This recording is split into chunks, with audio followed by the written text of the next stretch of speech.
Can I ask you, first of all, I ran through very briefly a number of the titles, shall we say. Some of them don't look like they're on the table anymore, like the two-state solution, like even the one-state solution, like the talk of an extension of the Abraham Accords, like even the term divorce, that the Israelis and the Palestinians go their separate ways, the Palestinians develop their own state, irrespective of what Israel is doing. So where do your hopes lie for Middle East peace? Well, at first, I was for a two-state solution. This is something I and so many others supported. It's been on the table for decades. No one has done anything about it. And I'm sorry to say, and I realize how sensitive the whole issue is, the Israelis have always turned down this proposal or proposition. They do not want a two-state solution because they don't want to recognize the national aspirations and rights of the Palestinians. So if they recognize this right to the Palestinians, they implicitly admit that Palestine belongs to the Palestinians.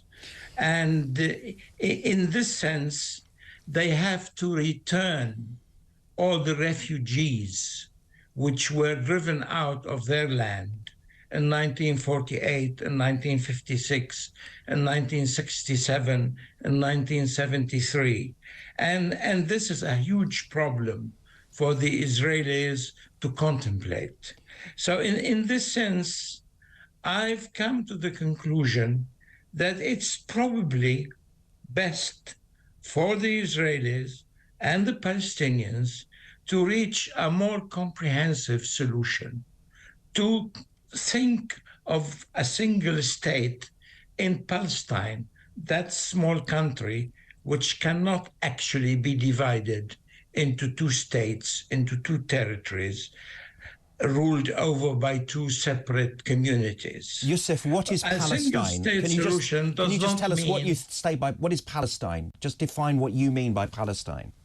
Does that mean Israel?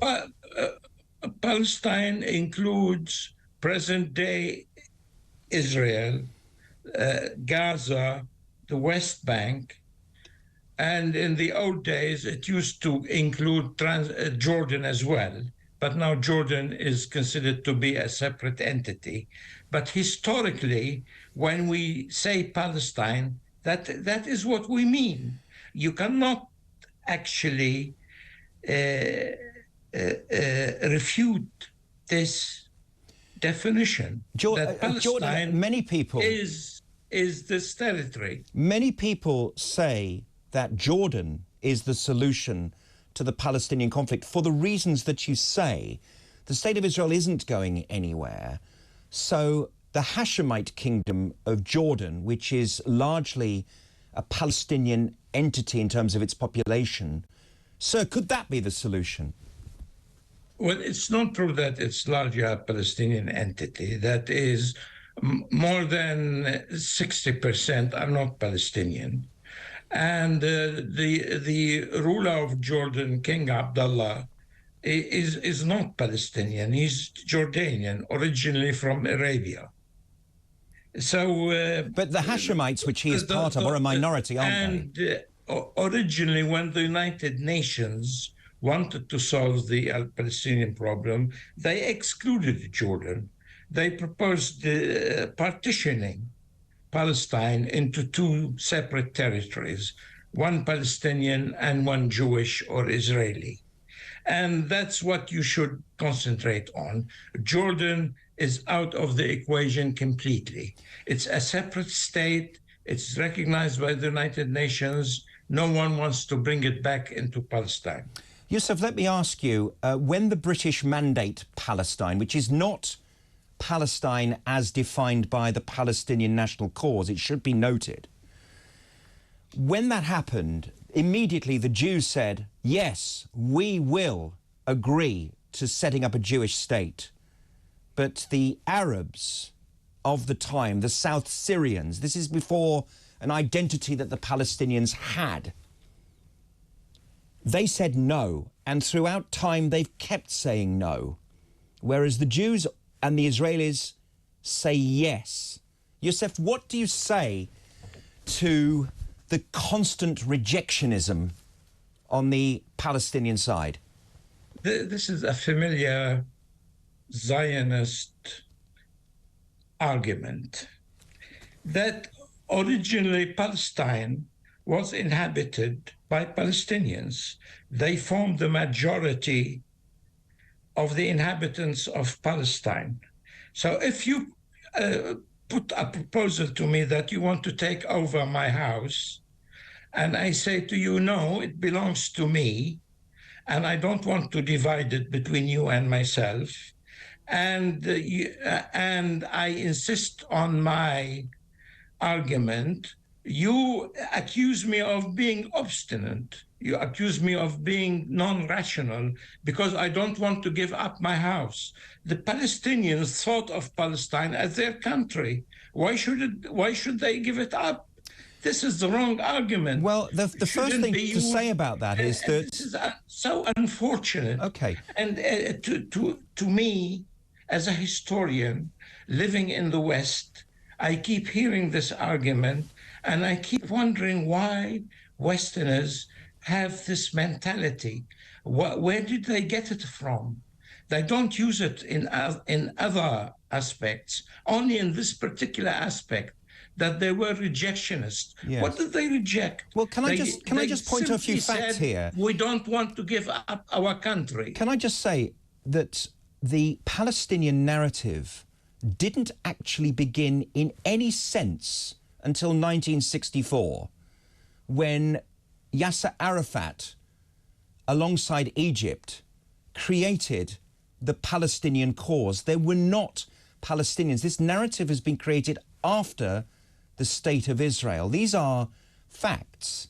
And that there were Arabs in the land, and yes, they were indigenous, and yes, they have rights to their land, and yes, there are Israeli Arabs living emancipated, full democracy within the modern State of Israel. What do you say to the idea that actually the Palestinian cause is a narrative which was created after the State of Israel? This is not historically, this is totally wrong. But it's a fact that 1964 was when Palestine, the PLO was created. Long before Yasser Arafat, long before 1964, the Palestinians were struggling for their independence. It started during the First World War. So let me ask you, why did they reject the state then when the Jews said, okay, well done, Britain, off you go, Israel creates a state? Why didn't the Arabs, under the flag of Palestinian identity, South Syrian identity, do the same thing? And why do they keep on rejecting peace? Is it because they want the whole thing? Is it because they want the whole thing? In your previous question, you said that they rejected the partition plan in 1948. That means that was long before 1964. So I'm talking about what they called themselves. I'm saying that Arabs existed. I'm not denying that Arabs existed in the land. Now, what do you mean Arabs? They were Palestinians. They were some of them. Arabs. Well, they were called South Syrians, or they were called Arabs. They were called Bedouins. And there were different tribes of Arab people there. This land was called Palestine. Yes, but it was British mandate Palestine. If you were a resident of Palestine, you were Palestinian. Even the Jews were Palestinian. That's right. But it was not the same concept. It was British mandate Palestine. Palestinian. Excuse me? It was British mandate Palestine. It wasn't the same entity. It was neither Jewish Palestine or Arab Palestine. It was British Palestine, wasn't it? Who gave Britain the right to give away a land which didn't belong to it? A military defeat over the Ottoman Empire, I think, wasn't it? No right to give away a land which they didn't own. It wasn't their land. And it was the fault of the British in the first place to promise a land which didn't belong to them to another people which didn't reside in Palestine. Youssef, You know, when the Balfour Declaration was declared in 1917, there were less than 80,000 Jews out of 1 million Palestinians. And they didn't refer to the inhabitants of the original Palestinians. They refer to the Jews, who were 80,000, 8 of 800,000.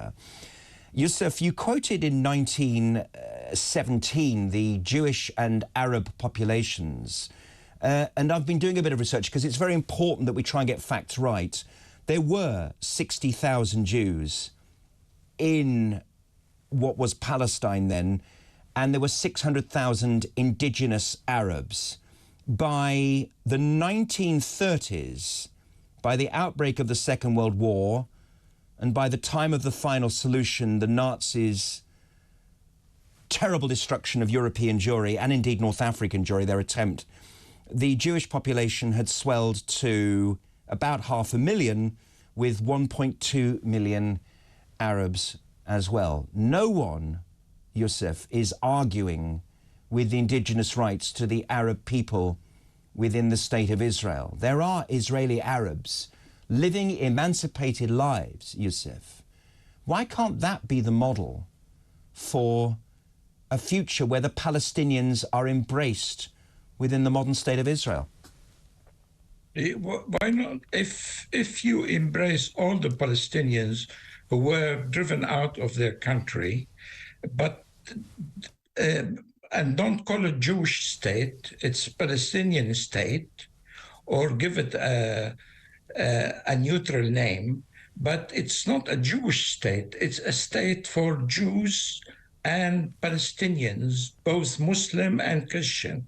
And don't forget that there are Christian Palestinians. This is not a religious issue, and we shouldn't tackle it from a religious point of view. And I noticed that you try to put forward an Israeli point of view. You mentioned how many rockets were fired from Lebanon, from other parts of the Arab world, but you never mention how many airstrikes, how many tons of explosions have been dropped on Gaza Strip. Gaza Strip has been virtually wiped off the map in its architecture. Youssef, all I'd say to that is that there was a ceasefire on October the 6th. Yeah. You know? Yes. What can we say? What can we say about that? But the destruction of an entire city is worth mentioning, is telling people about. Yeah, war is terrible. We agree on that. We agree on that. We agree on that. Children, women, and men, boys and girls have died as a result. Would you agree that all the disasters, Hamas, all the deaths of all the people on both sides are the responsibility of Hamas? It's the responsibility of the international community. It's the responsibility of the stupidity of all the policies of the big powers, particularly Great Britain, the United States, France, and Germany, who did not put into effect all the United Nations resolutions concerning the Palestinian issue. Okay, well, what you've shown there is that none of the world cares as much about this region as Israel and the Palestinians. So it is between the two parties. Would you agree, therefore, that the Palestinians have been let down in Gaza by their destructive terror leadership that don't actually care about them at all? That if you take a short-term perspective, you're correct. But if you take the long-term perspective and see how this dilemma has developed over years and years, you arrive at a different conclusion. That who started it in the first place. And you mentioned the Second World War and how the Jews started immigrating into Palestine. Why did that happen? Did the Arabs, the Palestinians, persecute the Jews in Europe? Who persecuted the Jews in the first place? Who forced them to leave European land? Well, there was a Zionist movement, which I'm sure, as a historian, you know about from the 1880s onwards. And most Theodore European Herzl. states looked the other way. Nobody did anything until the end of the Second World War. But you'll also know that in every single Jewish prayer, there is about the return to Jerusalem, about the return to Zion. You know, you only have to open up a daily prayer book in any particular service and know that it is about the Jews one day in exile returning to what is now the land of Israel, the state of Israel, which is smaller than the land of Israel. You said Jerusalem, and Jerusalem... Well, and Zion. And in fact, the land of Israel is a much bigger entity than the state of Israel. And of course, you'll know that the Jews began in what is the West Bank, in Hebron, before they went to Jerusalem. You'll know these things, sir. You'll know these things. On a previous program, we discussed briefly this point. That is, if you turn back the clocks to 2,000 years, what are you going to end up with? You have to rearrange the boundaries of all states in the world. Imagine a group of Italians living in London telling you that Great Britain belongs to us because we represent the Roman Empire and we want to reestablish a Roman state in Britain. What would happen? Well, the Italians have the succession of the Roman Empire is now the Italians. Used by the Jews. Whatever happened 2,000 years ago happened 2,000 years ago. You cannot recreate history. You cannot go back 2,000 years. This is a classic delegitimization of the Jewish right to their homeland. So this is the actual evidence of the word Palestine, which came from the Romans, the Syria Palestina, which is where the word Palestine comes from. This idea that the Jews should be delegitimized and taken away from their homeland, and the prayers never stopped for their return to the land of Israel. And this is where Zionism came from in the 19th century. The idea that the Jews were suffering so terribly, generation after generation, in Poland, in Lithuania, and in North Africa, and in Mesopotamia, that at some point a group of young religious people from small villages came together and said, we are sick of being beaten up and murdered in every generation. We need some form of emancipation. And that is where Zionism came from. Yeah, the first person to articulate the idea of a Jewish state was a Hungarian, Austrian journalist called Theodore Herzl. A Jew. And he articulated his ideas in German. And he debated the possibility of settling the Jews in Argentina as compared to Palestine. And he finally chose Palestine for various reasons. And he thought this would appeal more to European Jews than the idea of Argentina. So this was a nationalist issue as a result of European history, European developments. It had nothing to do with the Palestinians, the Arabs, or the Muslims. This is your problem, not an Arab problem or a Palestinian problem. The Jewish problem, now you talk about anti-Semitism in Europe. Who is initiating this anti-Semitism? These are right-wing groups who still believe in fascist and Nazi ideas. It has nothing to do with Muslims or Arabs or Palestinians. And you should tackle the problem from a different perspective. You should see it as a European problem, and you shouldn't just support what Benjamin Netanyahu is doing. You should support both sides. You should support the Palestinians and the Jews and try to understand both sides and bring them together on that basis. This is the solution to the problem, not to just support Israel because you persecuted them during the Second World War and your consciences are still telling you to support the Jews, whatever they do. This is wrong.